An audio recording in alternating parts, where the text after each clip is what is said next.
We are in week 2 of our collection, Samson.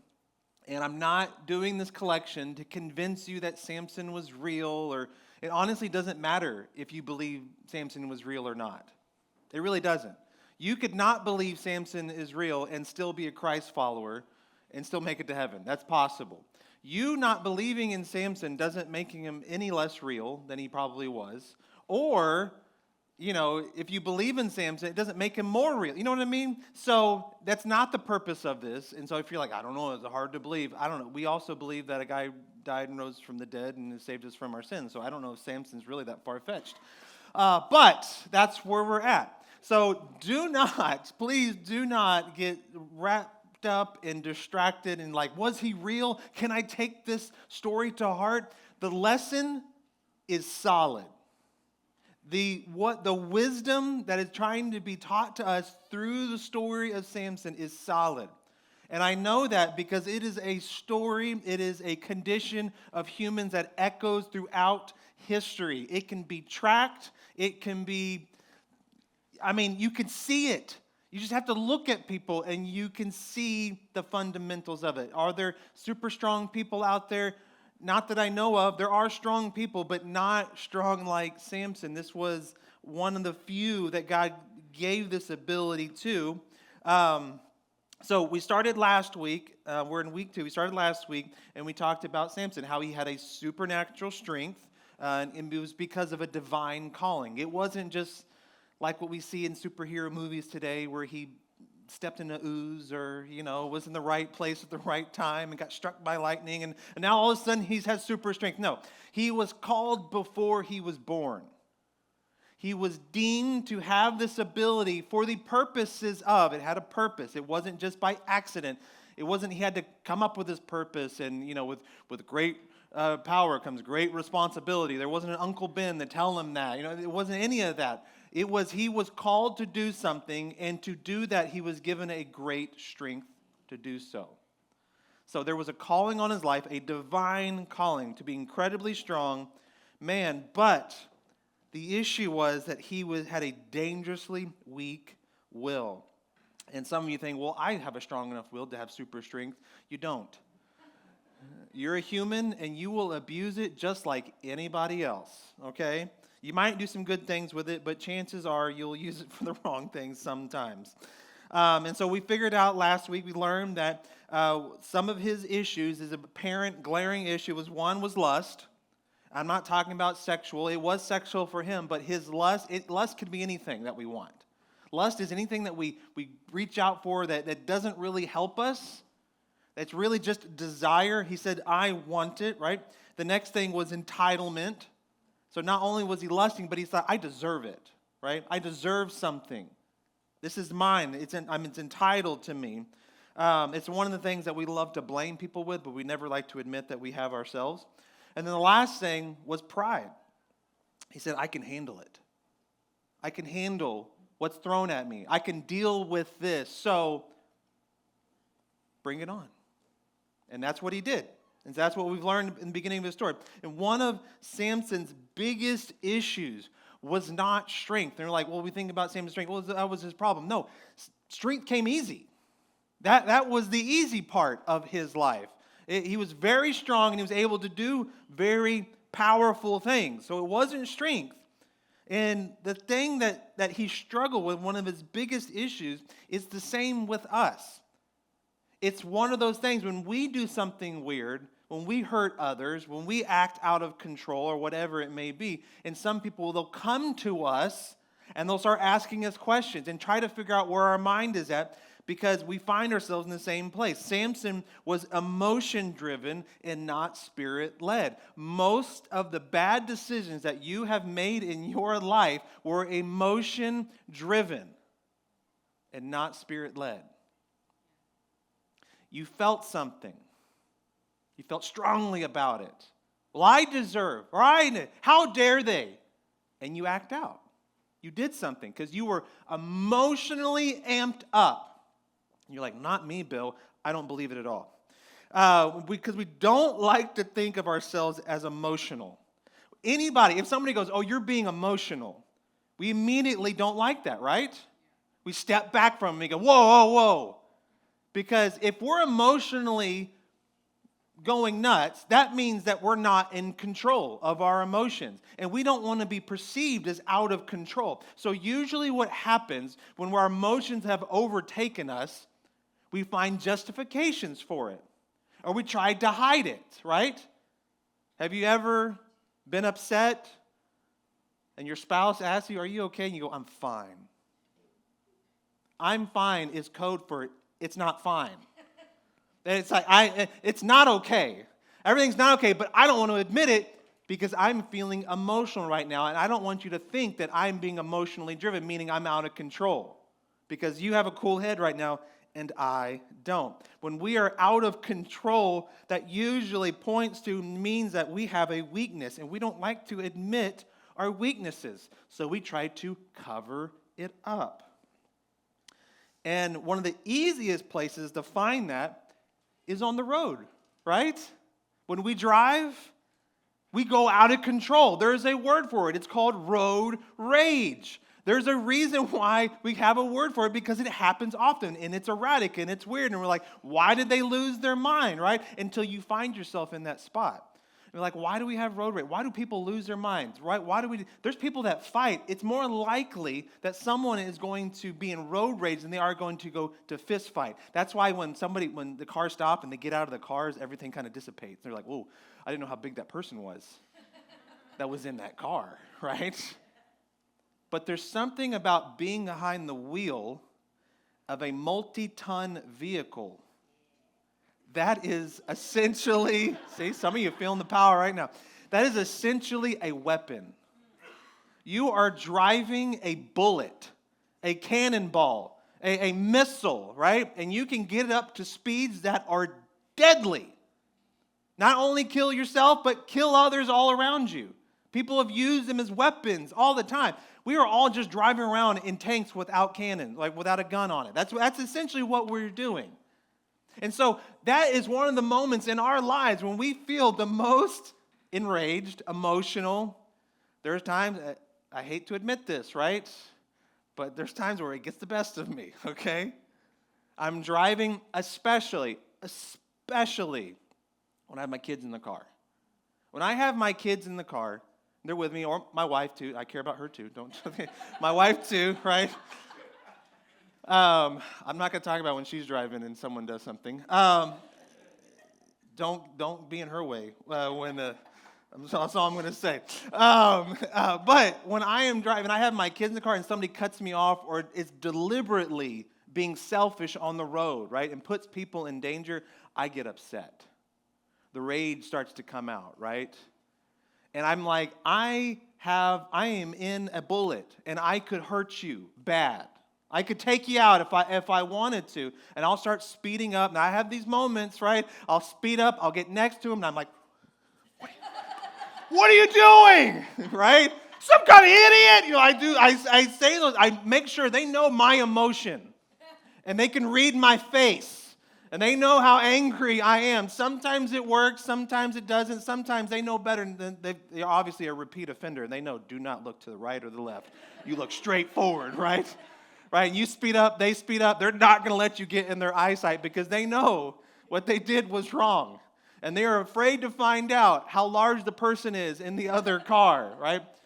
But it's in those moments where we have that feeling of power that our emotions they go haywire. I've been there. The kids have been scared because the daddy's now chasing some guy down the road, right? Usually, if the kids are not in the car and somebody does something like that, I'll pull up next to them and I'll get them and I'll just wave, "Hi, I'm on the road with you," right? You're not alone. But if the kids are in the car, the rage begins to come out. So it's in those moments, especially when we have that extra power, the emotions kind of go haywire. The emotions are heightened. And usually what happens when the emotions are heightened is we do something stupid or we say something stupid. But because we are emotionally driven, we can't apologize. Because if we apologize, then that means we were wrong. And if we were wrong, we're out of control. But they're the ones that did the bad thing. ends up in this conundrum where we go back and forth, back and forth. We don't want to admit that our emotions got the best of us. Paul gives us direction for this. He does.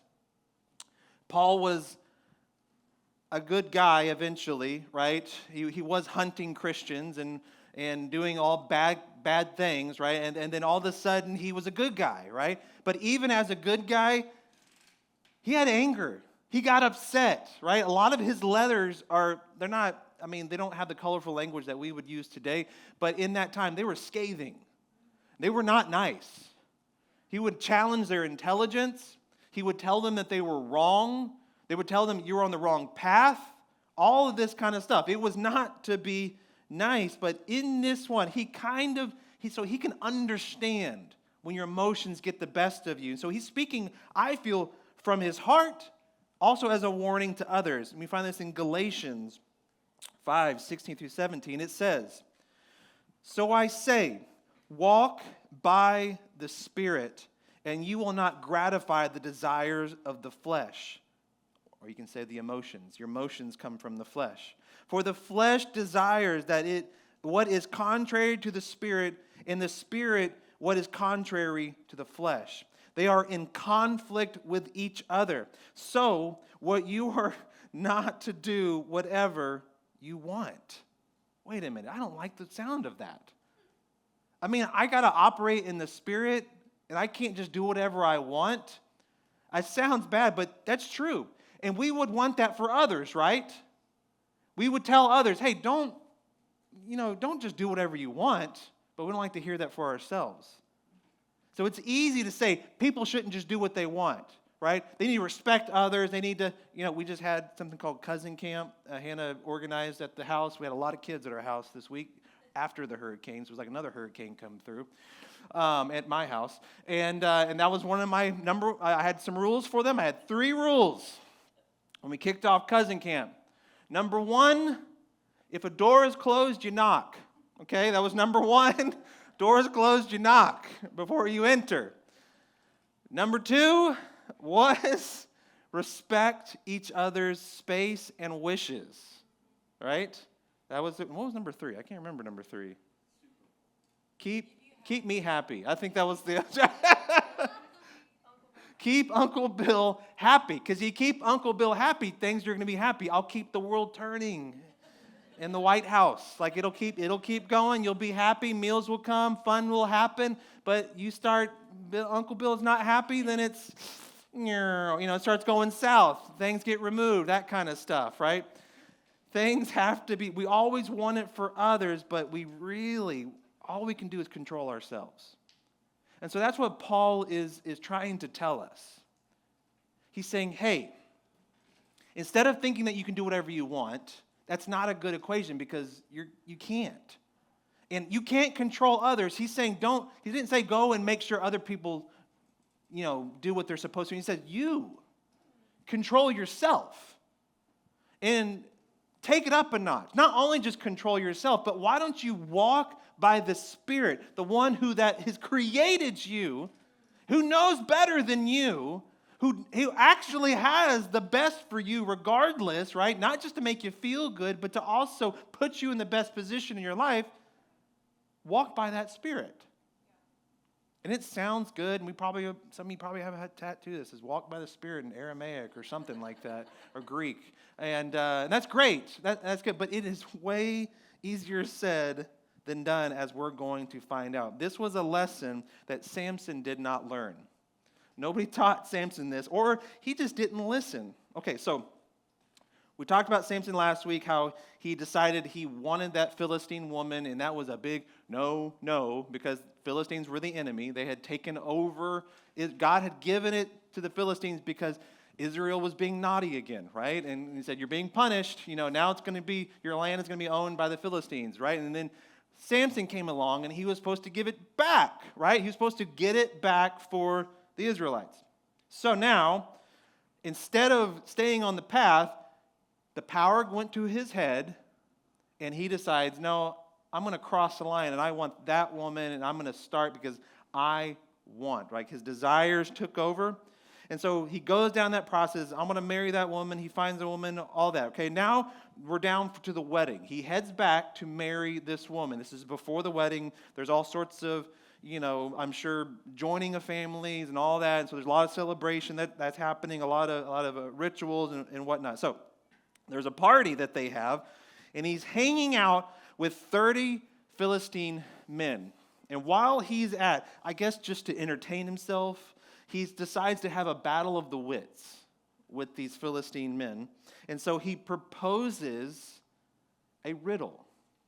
If they solve the riddle, the wager was they have 7 days to solve Samson's riddle.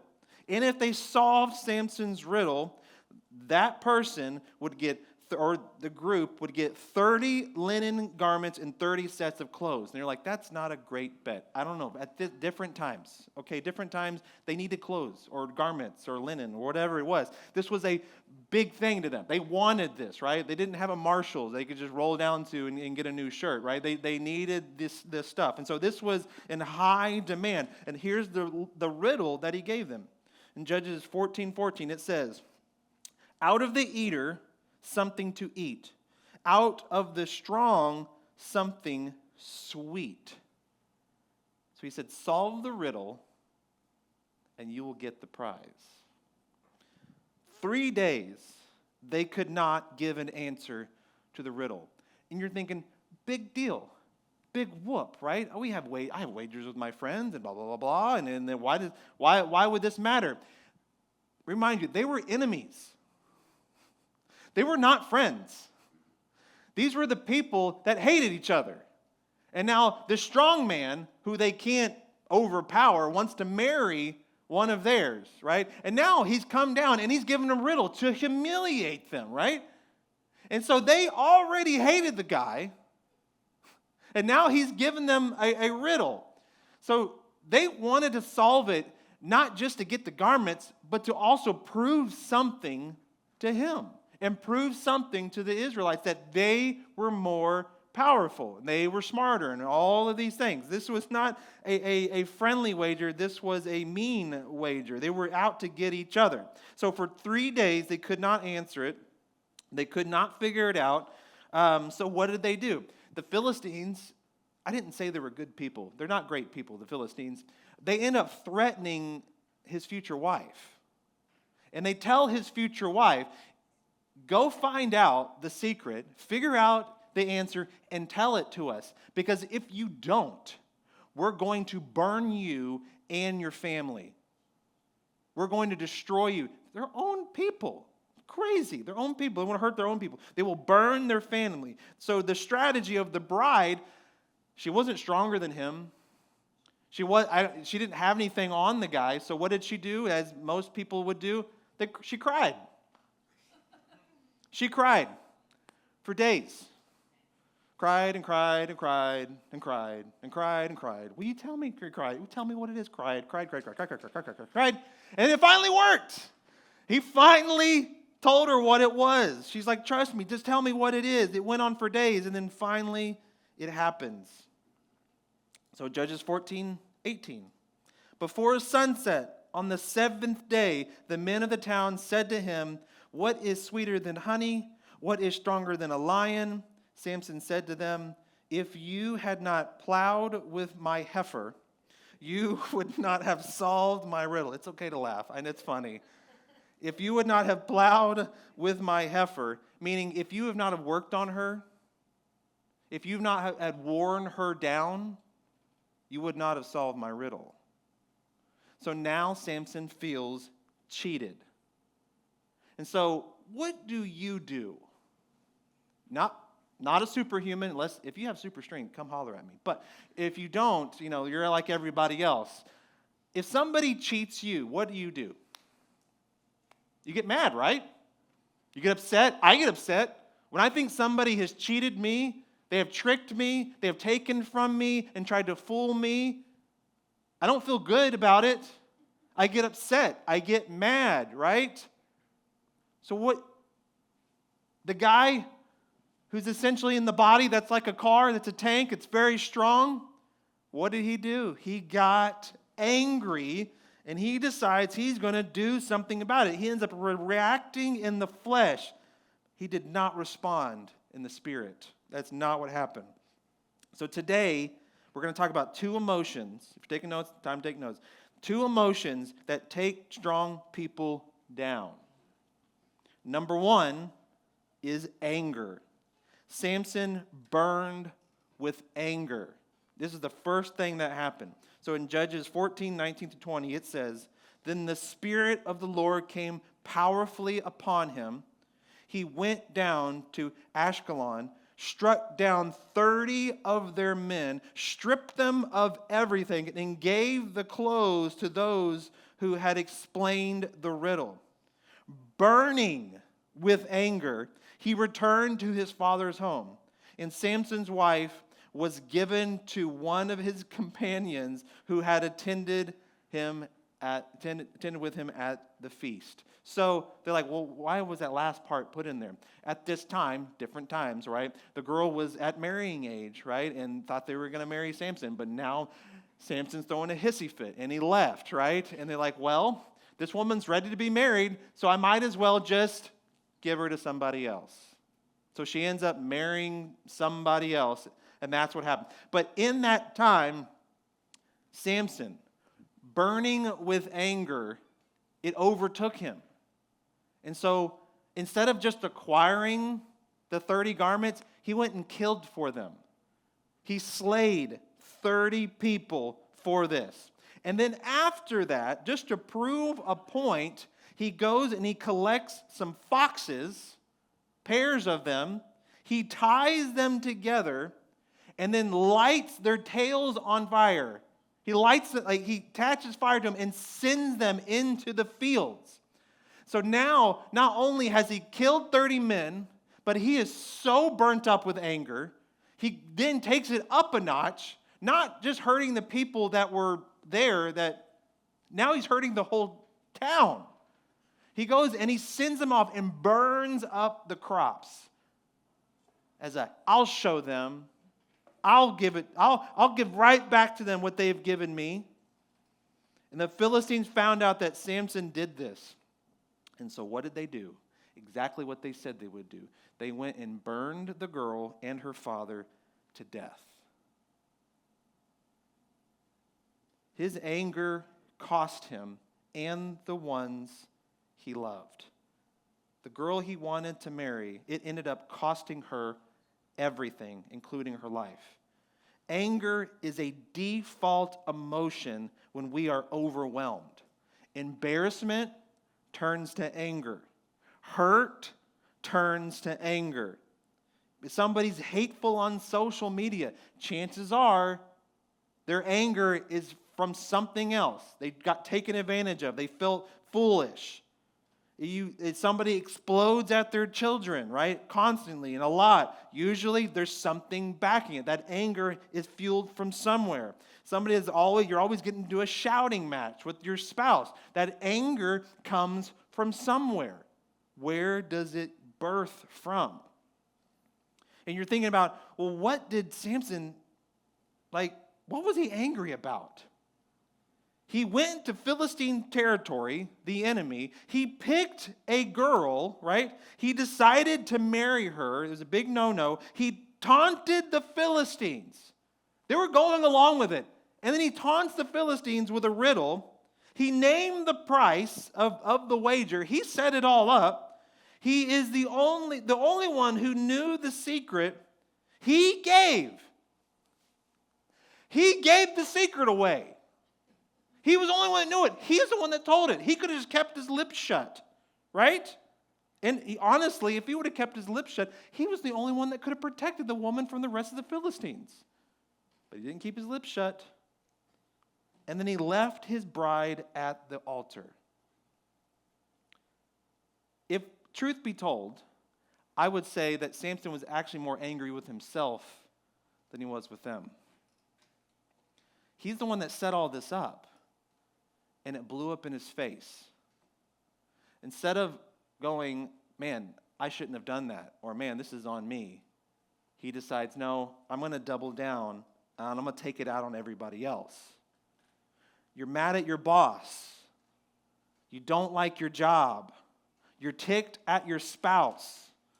People won't agree or do something that you want. Things aren't happening in life the way they should.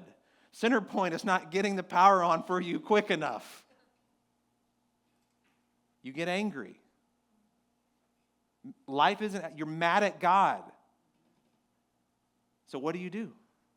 You start making some really unwise decisions. Very unwise. You actually end up hurting the very ones that are trying to help you most of the time. And if that's you, if you're that kind of person, if you have a struggle with that, own it. Own it. It's not just going to go away. It's going to double down every time. Every time. You have to own it. If you are emotionally driven and not spirit-led, you own it.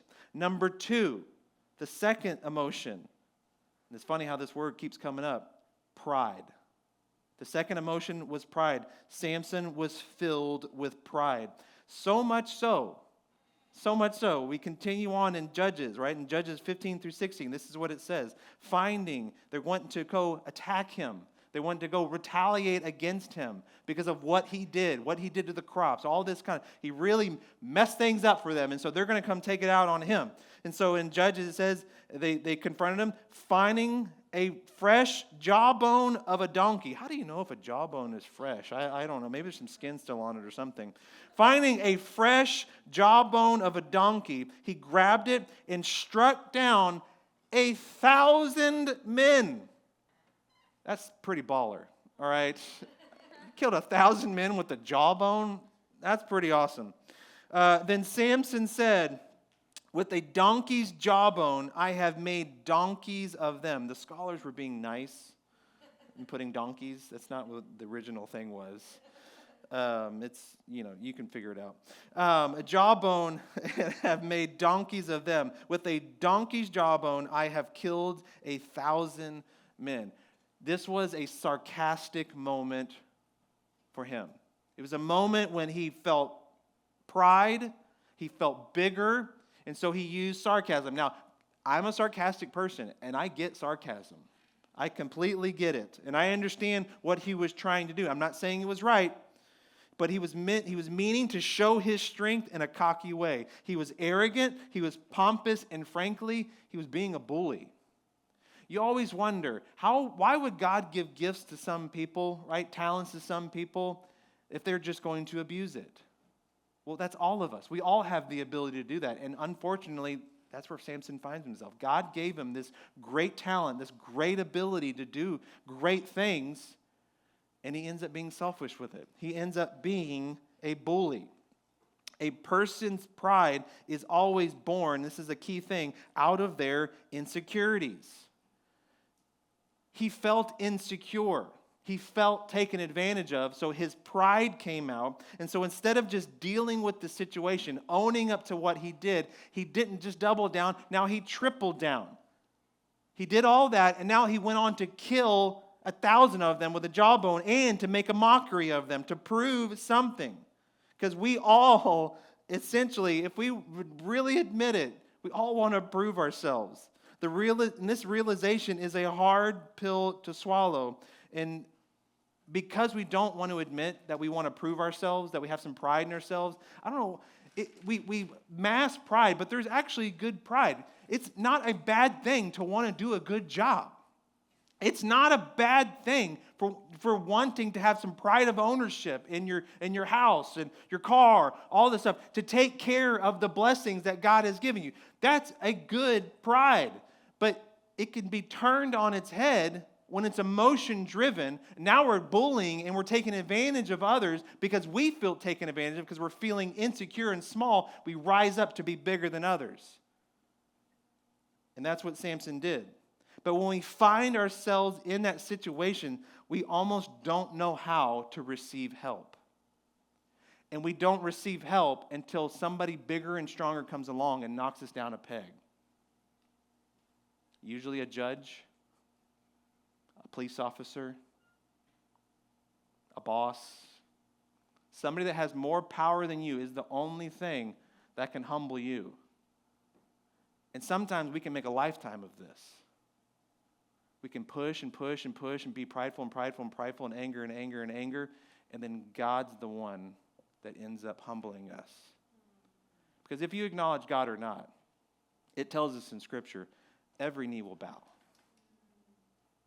And every tongue will confess that He is Lord. You will be humbled. So why not start now?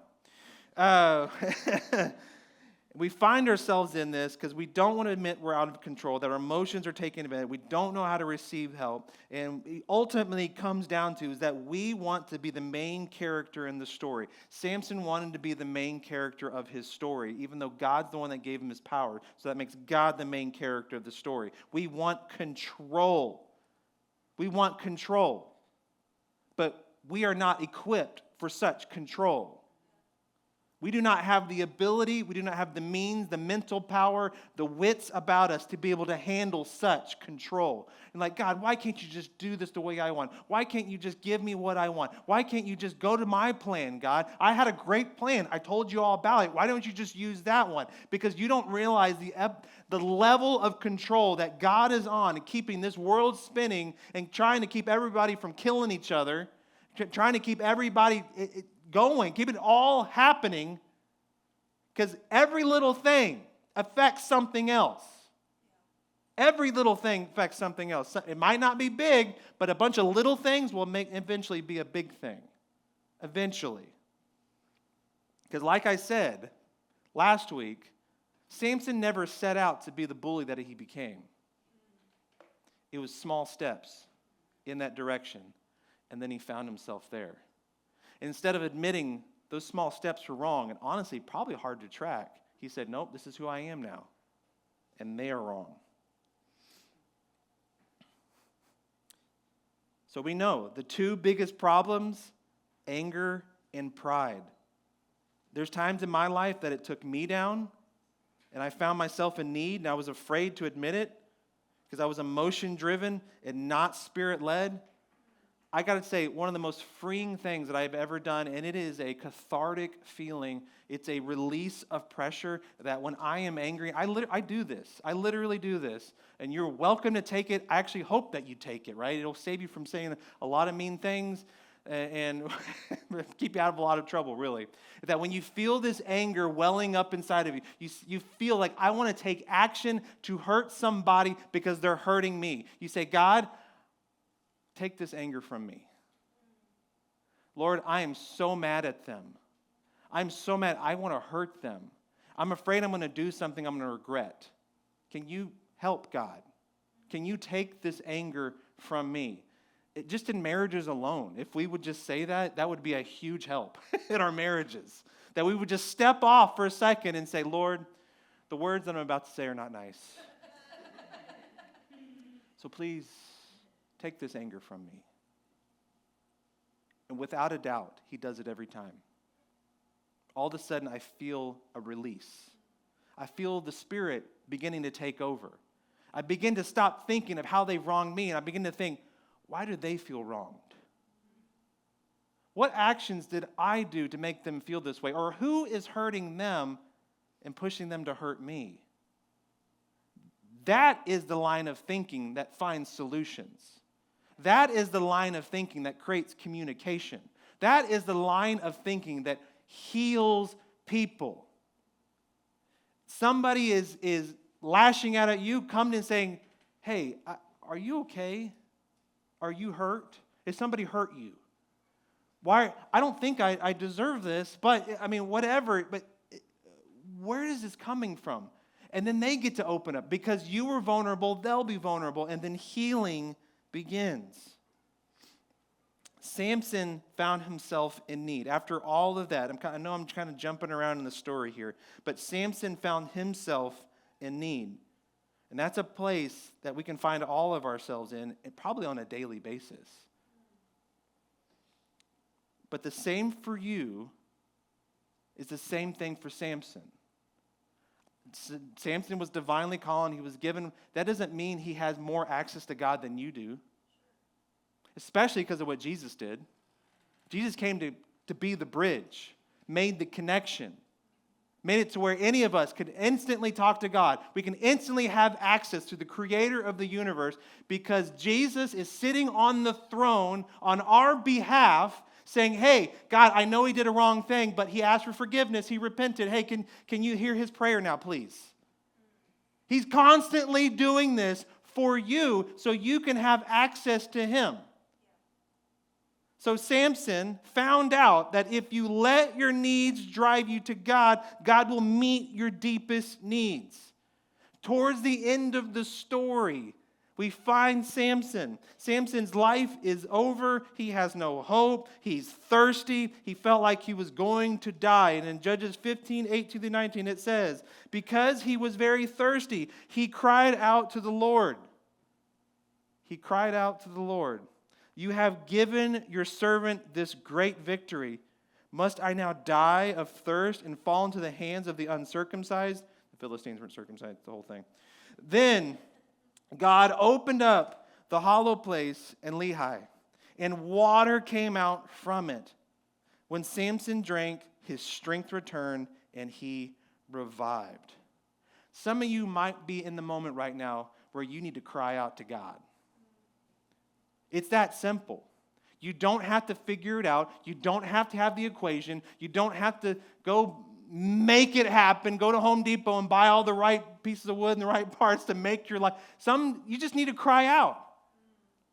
Even strong people, the strongest man at the time, cried out. He knew on a basic level when he was expended that his strength was out. I'm weak now.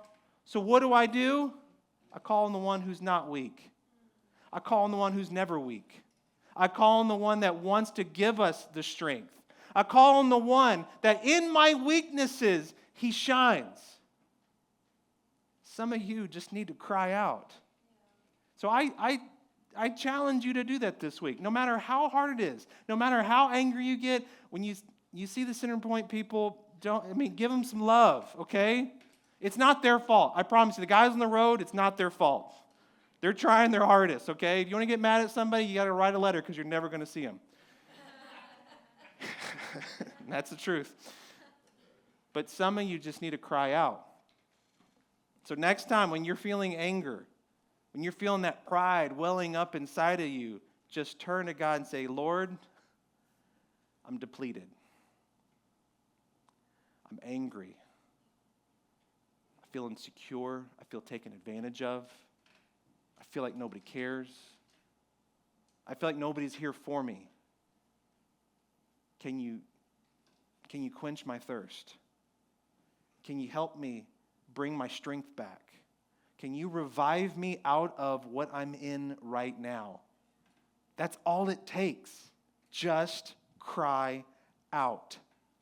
You can do it audibly if you want. People will think you're weird. Don't do it in a restaurant. Or do it, I don't know. I don't know where you're at, right? How you're bubbling over, you might kill everybody in the restaurant. I don't know. You might find a jawbone of a donkey and just start whipping people, right? I don't know. But wherever you're at, just cry out. It's that easy. Just cry out and let God know. And I will put my career on this, that he will answer you. You give him your deepest needs, he will fulfill your needs. Needs, not wants, needs. Let's pray. God, thank you for the story of Samson. I'm not thankful for all the things that he did, but I'm thankful that we get to learn from his lessons. Lord, even though we might not have the strength that Samson had, literally, we all have skills and abilities that you've given us. There's areas in which we are stronger than others.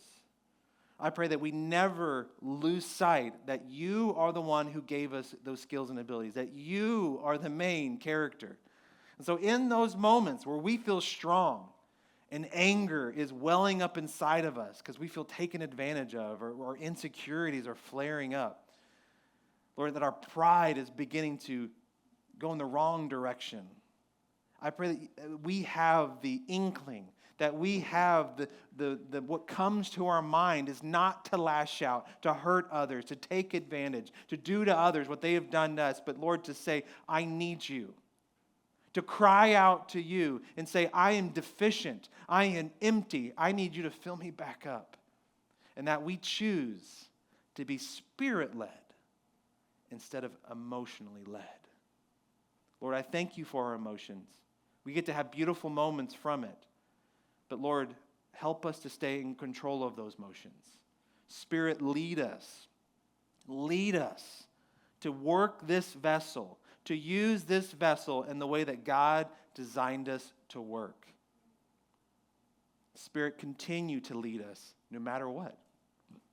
Lord, and if there's anybody in a situation right now where they can feel the emotions welling up, Lord, and their pride is taking over, and they think they got to do it all by themselves, I pray that the Spirit would hit them harder than they've ever felt before, and they would begin to be followed. They will follow that Spirit instead of the emotions that they're feeling. And I pray that for every family, I pray that for every person, every work situation, and even this house here, Village Heights. Thank you for all these things. In Jesus' name I pray. Amen.